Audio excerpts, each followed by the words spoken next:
Hey everyone, and welcome to the Worldwide of Wrestling podcast on YouTube. We are here for a little bit something different. We are here for our WWE SmackDown not live reaction, review. I'm so used to saying live reaction. We are here for our WWE SmackDown review from this past Friday. We're going to do a live reaction. We have some stuff come up. Uh, yeah, we're going to be doing a review for it. Maybe we could do this every Sunday. I don't know. Might be something that we could looking to doing. I do want to get more regularly on here and have a set thing on here where we do it more regularly instead of just doing Yeah. it every once in a while. I do want to get more active on here, and that's part of doing this while we're doing this right here. Yeah, SmackDown from this last Friday continued with the King of the Ring and Queen of the Ring qualifying match, well, not qualifying matches, but advancing into a tournament. We had total of four, two on the women's side, two on the men's side from this SmackDown episode. We opened the show with Tiffany Stratton and Bianca Belair. This is the semifinals. Bianca Belair is tag team champions with Jade Cargill. Jade Cargill's on the other side, going against Nia Jax later in this episode. But I thought this match was a really good match. What did you think about it? I actually thought it was really good myself, and despite what these internet fans want to say, I mean, it was a great match. And the whole thing with Tiffany Stratton, I think is stupid. And I mean, WWE, they're not upset with Tiffany, and I've seen the whole thing, and I think it's stupid for anybody to blow it up.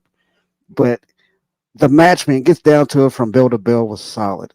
And of course, with Bianca winning, I think with her advancing, into the next round, or just the next round, you would say, uh, you don't want Jade and Bianca Belair to go at odds yet. We don't want that yet. I mean, it's coming. It's gonna come. But I think it's a good thing that Bianca won and to advance, because, like, and that's the thing. There's a match in the show that I'm a little disappointed with, but we'll get to that disappointment when we get to that match. But yeah, for this match, I thought it was very solid. The right person won, and it was a great opener. Yeah, I thought this match was a really good match. A lot of fans said that they were going to be punishing Tiffany Stratton this match. It's going to be a squash match. Well, I actually have the rundown. I actually had the rundown time for each of these matches, and this match was the second longest, 13 minutes. So if they were Yeah, going to too punish long. Tiffany Stratton, they definitely gave her a long match. I think it's stupid with what fans are going with. They're just wanting they just want to cancel someone every day. It seems like. But I thought Yeah, this match was a very good match, opening match. Tiffany Stratton's put on a lot of good matches with Naomi, Bailey, now Bianca. Uh, I thought it was perfect for Bianca to go over because I feel like at Money in the Bank we might see Tiffany Stratton win that just hmm because I think they want to market off those pink Money in the Bank briefcases. I feel like that's going to be I feel like that's something that they would do, like marketing wise. A pink yeah, Money in the Bank briefcase with Tiffany time on it. That's just money right there. I thought it was itself. good. Yeah, it sells itself. Uh, but I thought it was a really good opening match. I was pulling for Tiffany Stratton because she's one of my favorites, but I wasn't mad Bianca won because they're both two talented women in the match, so it wasn't like we have a level of talent like Marina Shafir in the match that was gonna go forward in the match. We had two good women and two women who can talk and wrestle and do everything, unlike some women. But I thought this was a very good opening match. Uh, After the match, we go to commercial break, and we come back from commercial break, and Jade Cargill is interviewed.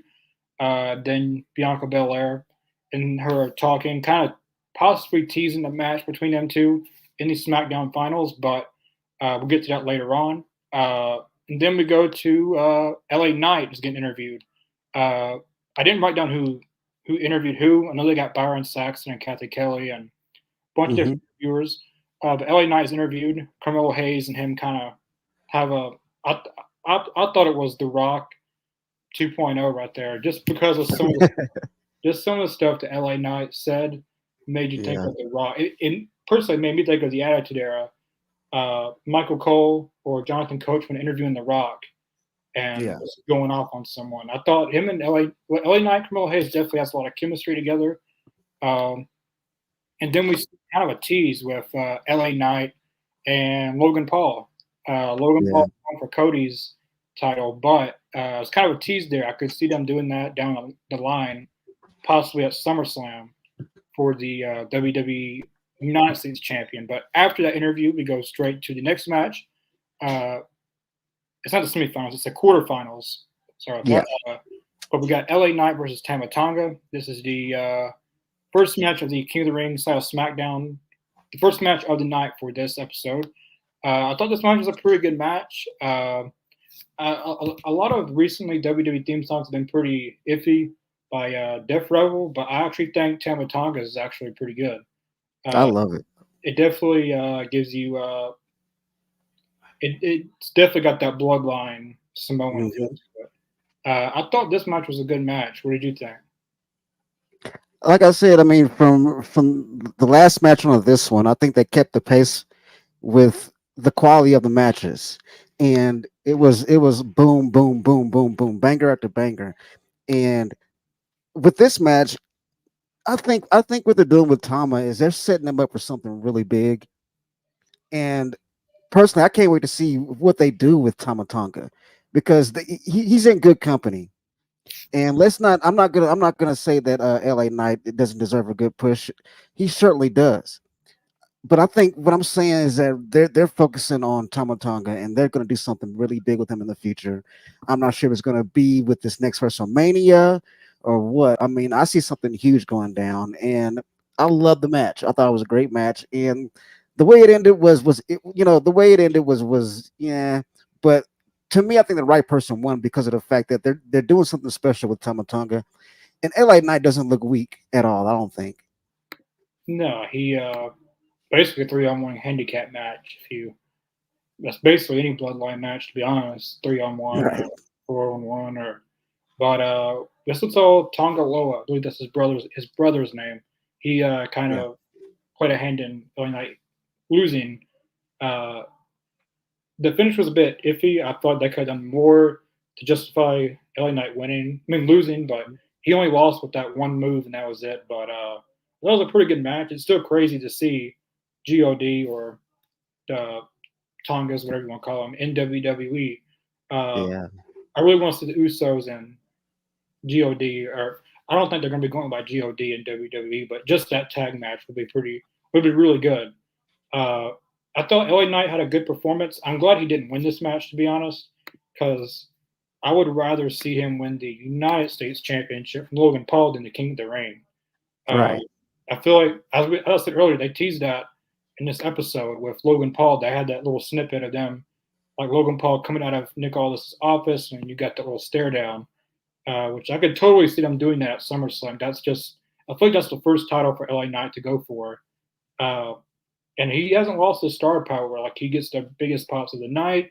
He Yeah. gets he's still over with the fans. I don't think that'll ever end until fans are fickle, so they could turn on anyone. I hope they That's don't. true. I hope they don't turn on him.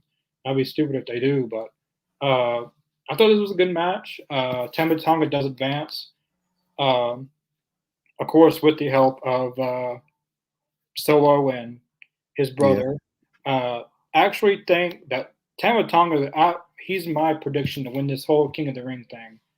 Because if you remember, his father Haku actually won the King of the Ring years ago, King That's Haku. true. So it kind of feel fitting, King Tonga. That would kind of feel fitting if they did that. Uh, but I would love to see the finals be Walter and Randy Orton. I feel like that would be a good finals match. But uh, yeah, after that match, we go on to the Cody Rhodes and Logan Paul contract signing. This is a pretty heated contract signing. A lot of people has mixed emotions on this match. We finally got Mhm. some questions answered from this contract signing.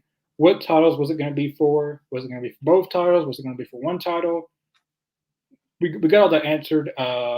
Apparently, it was going to be for both titles, but Logan Paul had his own contract given by his lawyers and whoever the people behind him were. He's always Of bringing in course. someone with KSI or someone he's bringing out. Uh, Yeah. he has his own lawyer, and it, that he didn't agree to both titles. He only agreed to Cody's title being on the line. So that eliminated the United States Championship being on the line, which I liked because I don't want to see Cody Rhodes with 2 belts. Honestly, uh, I feel like I like to see LA Knight beat Logan Paul. I don't really want to see Cody win Hmm. the United States title because Cody's already got the big belt. He doesn't need another one. That's true. I mean, honestly, he, as he said, if he wins the United States title, he will be a Grand Slam champion. But they can do that in a whole nother way besides having him be have both titles. But what did you think about this contract signing? I thought it was really, really good because of the fact that Logan Paul is really, and like I've said this a million times. People who know me know this. I'm not a big, I don't like Logan Paul as a person, but I can't lie. He's doing a damn good job as a heel.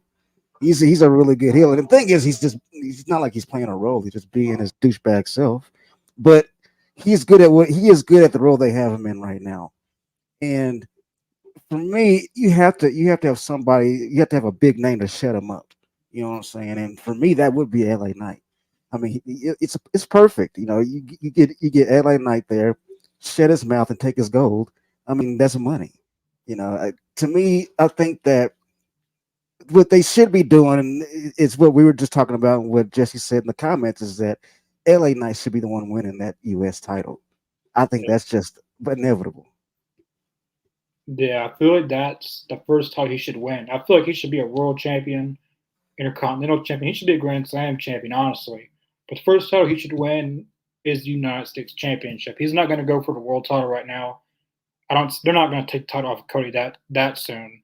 Uh, No. but I thought this was a pretty good contract signing. It was very entertaining. The fans definitely.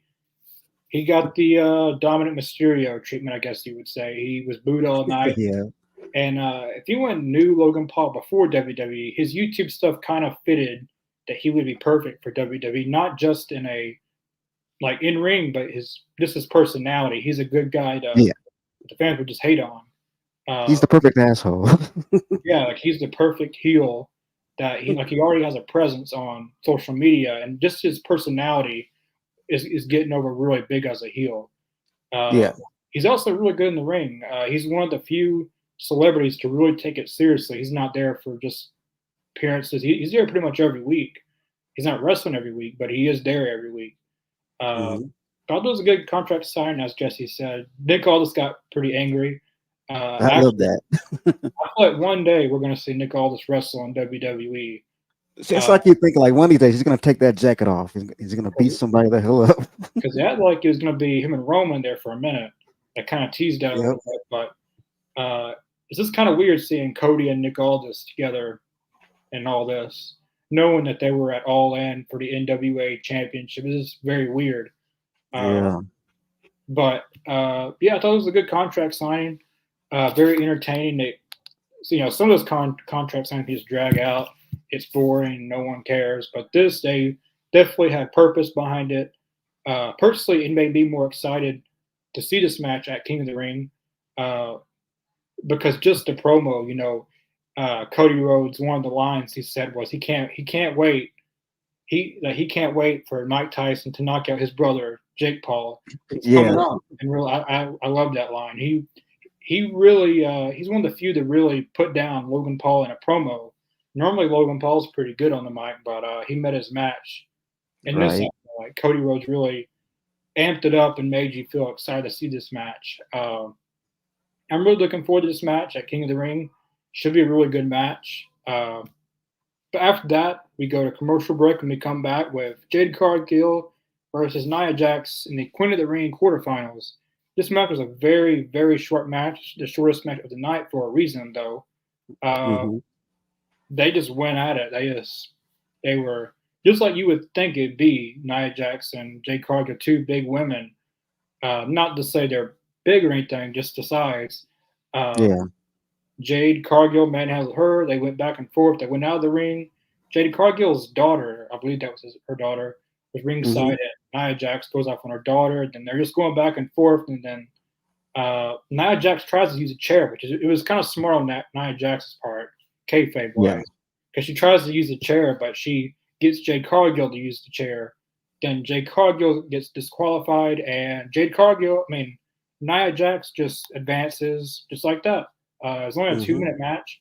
Um, it was what it was. I thought this was the perfect way for them not to do Bianca and Jade so soon. They're tag Yeah, champions. Uh, I feel they could do that at WrestleMania or SummerSlam or a bigger pay per view just to do it. I mean, they just got together. It made no sense just to break them up. I don't think they'll true. break them up, but I'd rather see it down the line. But what did you think about this match and the ending of it? I love the match itself because I see what they're doing, and the thing is, I was a little disappointed at the ending, but at the same time, I understood it because yeah, number one, you have to have them both look strong, so they have to both look strong at the end of it all. And with Nia Jax walking over to her daughter, looking her dead in the face, and just saying, "Your mom sucks," that was brilliant heel heat right there. It was brilliant. And with Jade losing her temper and just going off on Naya. I mean, that kind of planting those seeds for where they're going. And they're further in the story, and they both look strong. So I think it's solid because of the fact that they're going to push this. They're going to push this all the way as far as they can. Yeah, And when you have Jade and Naya, two big strong women, I mean, you have to have that it has to be pay per view. You have to, if you're going to do that match, it has to be at a pay per view. yeah. They I thought they did it in the perfect way to not make either of them look bad or anything. Uh, it ended in a DQ made sense. You know, yeah, the match could have went on a little longer, but it did what it was probably going to do. Yeah, Of course, they don't want to do Jade versus Naya. I mean, Jade versus Bianca that soon. Uh, and they don't want to have Nia. I mean, Jade lose. They don't want to have Nia lose. So right. Jade getting herself disqualified because she's just beating up on her. That made the perfect sense. But Nia Jax does move on to the finals of the SmackDown side, the Queen of the Ring, and she'll go against Bianca Belair next Friday. I think I know who's going to win that. I feel like Bianca's going to win that, probably, possibly. Uh, but I don't know. We'll see next Friday of what happens with that. Uh, Yep.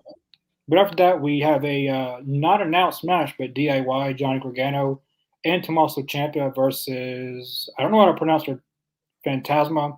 I know that part, but Lagarda, Lagarda del Fantasma, I think. yeah, Angel Garza and Gilberto Carrillo. Uh, this wasn't an announced tag match. I thought it was just going to be a squash match, but they actually got more time than you thought they would. They got 12 minutes.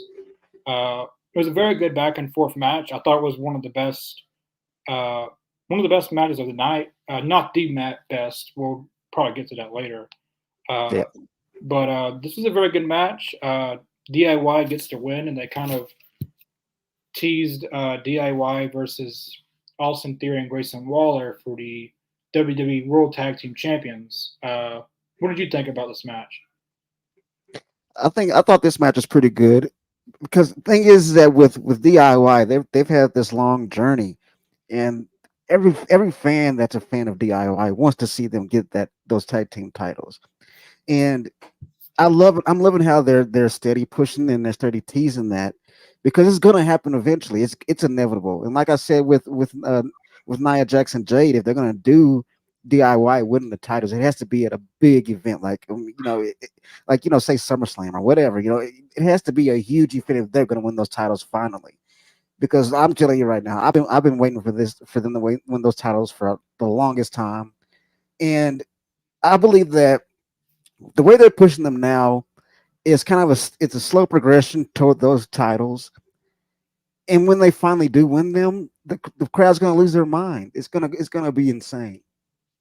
Yeah, I think there's a good chance they win them at SummerSlam. I think they're going to have a match before SummerSlam, and DIY is going to lose. But they're going to somehow get another tag title shot at SummerSlam because they're going to be in Cleveland, Ohio. That's the hometown of Johnny Gargano, Yep. Cleveland, Ohio. So it would make sense for them to win them at SummerSlam. Uh, they've gotten a lot of tag team title opportunities. They were on Raw at first. They went against the Judgment Day. They couldn't beat them. They went against Awesome Truth. They couldn't beat them. They get moved to SmackDown. I think they're going to go against A Town Down. They're going to lose again. Then they're going to get one last try, and they're going to win them. Uh, I always think the build to something is the most important thing of a story. The build to it and the ending, Hmm. of course, is one of the main parts. But the uh, the payoff is going to be really good. Like Triple H is really behind DIY. He brought them into NXT. He brought them in as singles wrestlers, as a tag team, and I have no doubt that they're going to win those tag titles eventually. Um, but the match itself, I thought was pretty good. Pretty good back and forth match. DIY wins, of course. It was good to see them getting the win column again. Uh, but yeah, after that, we go to a backstage interview with Byron Saxton interviews AJ Styles. AJ Styles lost against Cody Rhodes at Backlash. He lost against Randy Orton in the King of the Ring tournament, and he basically says that he's going to be talking to Nick Aldis to see what's next for him. What would you like to see AJ Styles do next on SmackDown?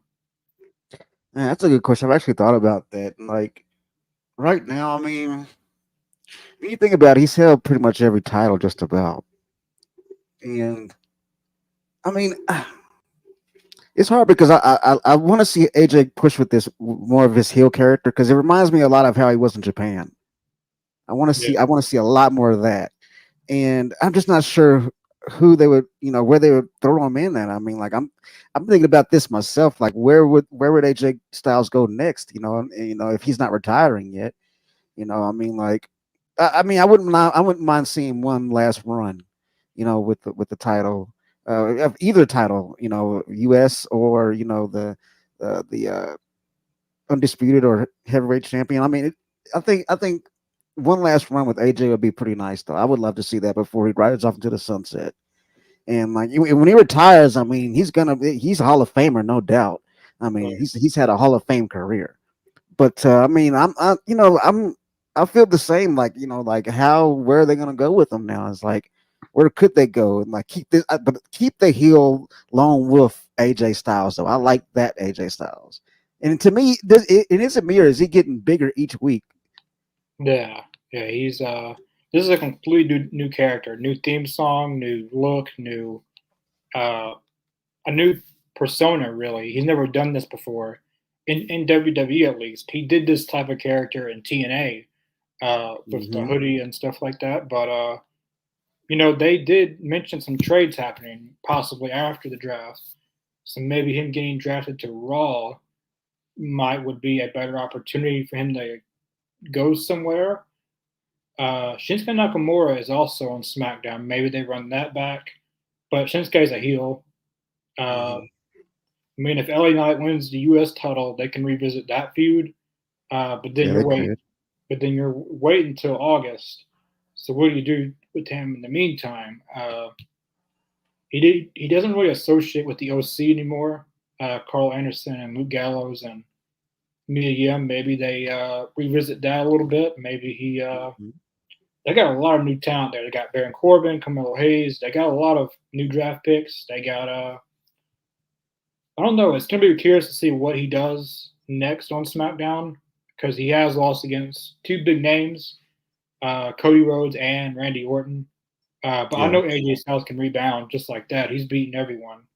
Uh, so I'm really curious to see what he does next. Uh, After that, we get an interview from Bailey, basically talking about uh, her basically the queen of the ring and stuff. She doesn't really have a challenger right now. Uh, but Chelsea Green does challenge Bailey. Wait. Bailey challenges Piper to a match next week. Scratch that. Piper Nevin challenges Bailey for a match next week on SmackDown. I don't know if it's the title match or just a regular match or I don't know. I think it's probably going to be a pretty decent match. Bailey's going to win either way. Uh, Hmm. but we got that, and then we go into the main event. And this was my favorite match of the entire night. Second was probably Tiffany and Bianca, but we got Carmelo Hayes versus Randy Orton. Main event of the night in the quarterfinals of the King of the Ring tournament. This is the first time ever match between these two. Carmelo Hayes is a recently drafted pick from NXT to SmackDown. he's been on SmackDown before the draft, but not really full time. He's full time now on SmackDown. He went against Cody Rhodes, did not have Yeah. the SmackDown draft. He lost against Cody, of course, but had a great performance. He had a great performance in this match too. And we also saw that stuff with him and LA Knight. Maybe they do a feud with LA Knight and Carmelo Hayes before SummerSlam. They definitely, like when LA Knight lost a match, he went in the back and they just went back and forth. And LA Knight was spitting at Carmelo, and Carmelo was, it was a back and forth thing. I'd like to see a interview, like a promo in the ring with those two, because I feel like it could be really good. They both can talk and they both can wrestle really good. Uh, yeah, what did you think about Carmelo Hayes versus Randy Orton? This was definitely a special match because, like you said, I mean, it's the first time they ever went against each other. And as crazy as that is, their styles complemented each other. I mean, it was like it was a beautiful dance. You know what I'm saying? And and that RKO that sealed the deal was Yeah, beautiful out of nowhere. I mean, that was beautiful. You know, Carmelo goes for his cutter, and Randy catches him. I mean, that's probably one of the best RKOs since him and Seth in WrestleMania. That was pretty fresh. I loved it, and it pushes along Randy Orton, and Carmelo looks he looks like he's like the number one stunner right now, and like right at this moment in on SmackDown, I think he is kind of he. You can call him the future. You can say that it's safe to say that he's the future of SmackDown or Raw, whichever one they decide to leave him on or keep him on. He's going to be there for a while, and I'm telling you, eventually he's going to be wearing, you know, heavyweight gold, or you know, I'm not going to go as far as say undisputed, but I'll say, you know, United States heavyweight title, you know, intercontinental title. He's going to go there. But yeah, I mean, I think at the end of it all, Randy advancing and everything, the match was solid. I loved it, and both of them looked awesome. And I can't wait to see more of Carmelo Hayes and what they're going to do with him and how they're going to push him. yeah, I've seen him in NXT before. If anyone hasn't, he had a lot of good matches with Trick Williams. He won the NXT World Title. He's done a lot in NXT. Won the North American title. If anyone isn't familiar with him, definitely go back and watch that stuff. But he's been pretty regularly on the main roster recently. So you've probably gotten a taste of his mic skills. And he's very good on the mic, a very good heel, very good in the ring. And I've noticed they haven't limited him none. Like normally, Vince era, you'd get an NXT call up. They wouldn't do any of the stuff you see him doing on NXT, and Right. they just completely bury him. Even though Carmelo Hayes has lost these matches, he uh, he doesn't feel buried or anything because they planted seeds with him in LA Knight. Like they have plans to continue developing him. I Hmm. don't expect him to be a champion by the end of the month because that's not going to happen. But long term, I think LA Knight's going to win the U.S. title, and the person to beat LA Knight will probably be Carmelo Hayes. Uh, Mm. I could see Carmelo Hayes as United States champion. That just fits him perfectly. Uh, Yeah. it reminds me of MVP with the United States Championship. That just the title just looks great on him. And it's not even just the title. He just like sometimes the title makes the man. He That's not the case with Carmelo Hayes. He develops the title in his own way. Yeah. It's not a prop to him. Some wrestlers, it's a prop, like the title's making them. But I think Carmelo Hayes has a bright future in WWE. Uh, I seen his interview on YouTube or whatever, and he said that uh, he didn't win. He didn't. How did he say it? Uh, he didn't lose the match. He just didn't win it. Like Right. something like that. Like he didn't really lose the match. I mean, of course he lost, but he didn't really lose. He pretty much schooled Randy Orton in some of those spots in there. He went toe to toe with Cody Rhodes and Randy Orton. He didn't win them, but he definitely held his own. And that RKO was the move. That was the match of the night for me. Uh, Randy Orton's had a lot of good RKO's. The one at War Games last year, the Seth Rollins, Evan Bourne. But that's probably one of the top, for me at least, that's got to be in the top five best RKO's of all time. Uh, Yeah.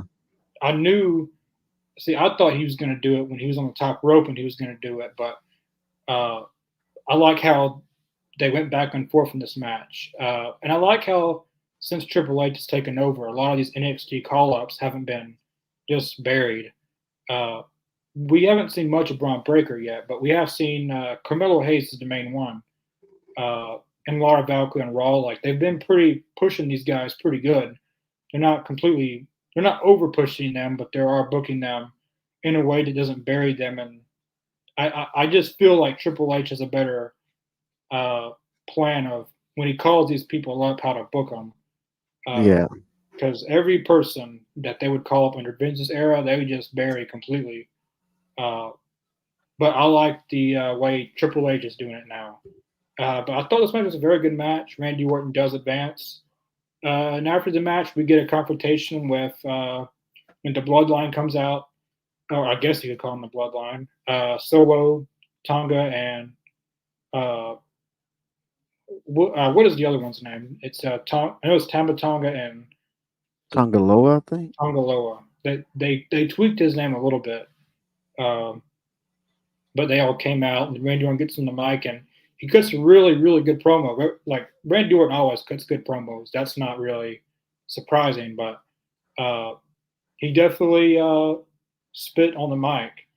Like literally spit on the mic. If you catch that, Yeah. but a very good promo by Randy Orton. He basically makes them look like fools, uh, Yeah. and builds to their match next week. It's going to be Randy Orton and Tama Tonga next Hmm. week on SmackDown. It really builds to that match. And I like how a lot of these promos make you feel even more excited when the match actually happens. Kind of like the Cody and Logan Paul contract signing and the ending promo with Randy Orton. Randy Orton's always good in the mic, and he really sparked interest in that.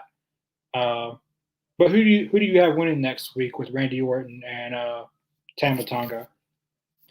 I really want to see Randy win, but I can't help but feel like the Bloodline's going to get involved in some Yeah. kind of way, and Tomatonga's going to come out with the win. If Randy Orton does win, it's going to be with the help of Kevin Owens because we haven't seen Kevin Owens since Backlash. He could help Randy, but I think either way, if they do, you got to look at the Raw side: Jey Uso versus Walter. If Jey Uso wins, then Tama Tonga is probably going to win. That just writes itself right there. It makes sense to do Jey Uso and Tama Tonga. Right. If Jey Uso wins, that just makes sense. But if Walter wins, then Randy Orton has a good shot at winning. But if it's Walter and Randy Orton in the finals, I guarantee you Solo and them cost him that match. Like he's either going to That's lose. a given. He's not winning both of these matches. Some way he's going to get. He's going to lose one of these matches by by the bloodline costing him Solo or Tamba Tonga or Tonga Loa. But I'm really excited for their match Friday. And I'm really curious to see who goes into the finals into these King of the Ring and Queen of the Ring finals. Right now, the Raw side we got Io Sky and Laura Valkyrie. And then SmackDown side we got Bianca and Nia Jax. Uh, I'm saying the finals for that. It's probably going to be um, Bianca Belair and Io Sky. Uh, I can kind of see that happening. Or Laura Valkyrie, she's been very good since she's been moved to the main roster. Very good in NXT. But yeah, I thought this episode was really good. A lot of good matches, a lot of good storytelling, a lot of good promos. Uh, and I liked how they kept the action going. I thought last week's SmackDown was a bit rushed. SmackDown's only 2 hours, and they tried to fit a bunch of stuff in 2 hours. And a lot of the matches, like the opening match and the ending matches, were the longest, and everything in between was just short, uh, which is hard to do. It's hard to have so many matches in a 2 hour frame, especially Yeah. when you're trying to do king and queen of the ring and advance all these matches. Uh, but I thought this match was really good. If I had to rate it, uh, last week I rated SmackDown a 7.9, but I'm going to give this episode an 8.9. Yeah, that's pretty fair. That's pretty fair. Like for me, I really enjoyed it from top to bottom. I thought they gave us everything that we needed and they furthered along more stories, and that's something that I appreciate. It was when they can further a good story, and make it plausible, and thing is what they're doing at the same time, they're not making anyone look weak, and that's important. Yeah, But I think for me, up and down, the whole thing was probably a solid 8. yeah, I thought it was a very good episode. Uh, every week it seems WWE as a whole is improving under Triple H.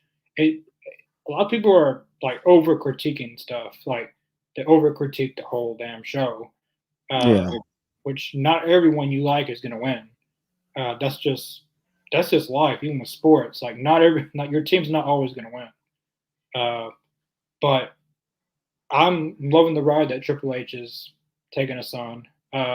And it did take him a little bit, even when he was doing NXT. It took him a little bit to get NXT to where it was, the black and gold era.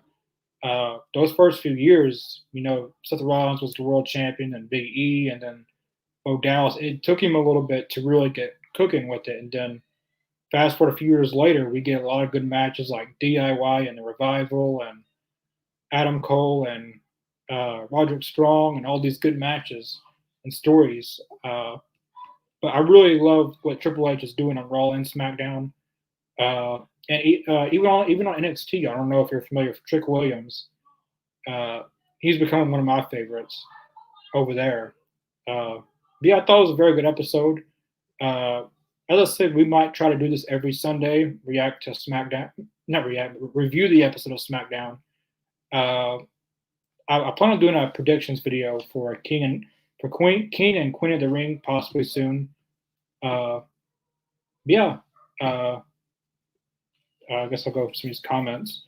I hope DIY wins. Yeah, I hope they do win, yeah, but if they don't win, then they're going to win those titles at SummerSlam. I don't think they're going to keep on having them lose. Eventually, they're going to win them. Uh, I think so. Yeah, kind of like with Chad Gable, he's been losing a lot here recently, and I hope he wins that King of the Ring. He wins that Intercontinental title in that triple threat match. Um, yeah, that was pretty much it for the review of SmackDown. Uh, I plan on getting very more active on here. If you haven't checked out the All Elite Zone, definitely check that out if you haven't. But we are going to start getting more active on here. Uh, just my interest in WWE has grown a lot more, and doing more WWE content it interests me more. Uh, I still like AEW, but I don't know what the hell they're doing sometimes. Uh, yeah, I get you on that. I don't know what the hell they're doing sometimes, but uh, I like doing what interests me. But SmackDown, Raw, both were really good this week. We might be back for a Raw live reaction, possibly. Uh, every day is something else for me. But if we do one, check out our Facebook account on the Worldwide of Wrestling Podcast. I need to create a Twitter account and Instagram and all that, but we are on Facebook. That's the only social media platform that we do have for this channel.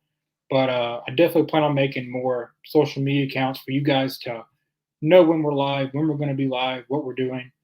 Uh, I definitely plan on doing a lot more, even some 2K content, more live reactions, reviews like this. Uh, yeah, is there anything that you'd like to say before we sign off?